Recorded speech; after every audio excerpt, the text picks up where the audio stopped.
এই ক্ষমতা কি বাংলাদেশের আর কোন রাষ্ট্রনায়ক আছে? আর কোন ব্যক্তির আছে? রাষ্ট্রনায়কের কথা বাদ দেন, আর কোন ব্যক্তির আছে? এই চুপ্পু দিয়ে হবে এগুলো? এর তো প্রফেসর ইউনূসের মতো ব্যক্তিত্ব দরকার এই মুহূর্তে। শুধু বাংলাদেশের কথা বাদ দেন, সারা পৃথিবীতে প্রফেসর ইউনূসের সাথে সম্মানিত কোনো ব্যক্তি কি আছে? মানে পাওয়ারের দিকটা হয়তো আমেরিকার প্রেসিডেন্ট সবার সেরা, শি চীনের প্রেসিডেন্ট পৃথিবীর সেরা, বা ধরেন আপনার পুতিন পৃথিবীতে, কিন্তু সম্মান, যে সম্মান সবকিছুর ঊর্ধ্বে, পাওয়ারেরও ঊর্ধ্বে, সেই সম্মানে নোবেল পুরস্কার শান্তিতে এবং অর্থনীতিতে পৃথিবীতে অনেকেই পেয়েছে। কিন্তু কেন প্রফেসর ইউনূস অন্যদের চাইতে আলাদা? অন্যদের চাইতে আলাদা এই কারণে যে তিনি শুধু তত্ত্ব দিয়ে দায়িত্ব সারেননি, তিনি তত্ত্বকে প্রয়োগ করে দেখিয়েছেন যে এটা প্রয়োগ করলে এই সাকসেসফুল করা সম্ভব। এই তথ্য এবং তত্ত্বের সঙ্গে প্রয়োগ। মার্কস আর লেনিন দুজনের মধ্যে পার্থক্য কি? মার্কস থিওরি দিছিলেন, লেনিন সেটা প্রয়োগ করেছেন, মাও সেতুং সেটা প্রয়োগ করেছেন। তো এই দুটার ব্যালেন্স দরকার। তো সেই ব্যালেন্সটা ডক্টর ইউনূসের মধ্যে আছে। গত শতাব্দীটাকে আমরা বলি কার্ল মার্কসের শতাব্দী। সারা পৃথিবীতে মার্ক্সবাদের জাগরণ ঘটেছিল। আমি বলবো যে এই শতাব্দীটা হবে সোশ্যাল বিজনেসের শতাব্দী, প্রফেসর ইউনূসের শতাব্দী। আর কদিন করে দেখেন সারা পৃথিবীর প্রফেসর ইউনূসের শতাব্দী।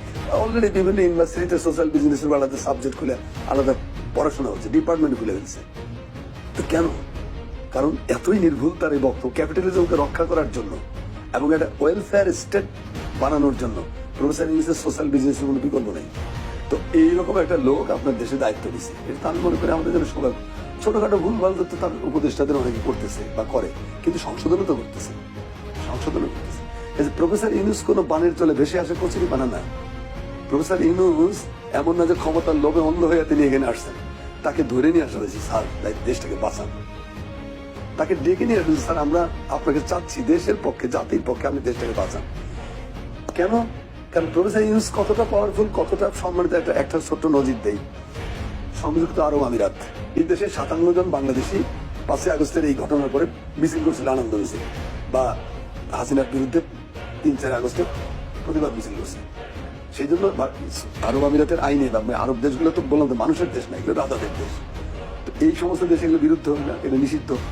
ওদের তারাই 57 জনকে ঢুকাই দিয়েছে জেলে, 10 বছর, 20 বছর, 30 বছর জেল দিয়া।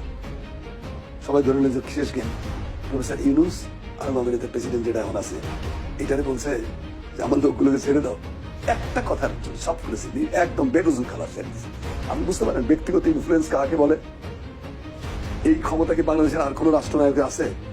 আর কোন ব্যক্তির আছে? রাষ্ট্রনায়কের কথা বাদ দেন, আর কোন ব্যক্তির আছে? এই চুপ্পু দিয়ে হবে এগুলো? এটা তো প্রফেসর ইউনূসের মতো ব্যক্তিত্ব দরকার, যাকে আজকে 192 জন নোবেল লরিয়েট তার পক্ষে বিবৃতি দিয়েছে। কি মনে করেন আপনি?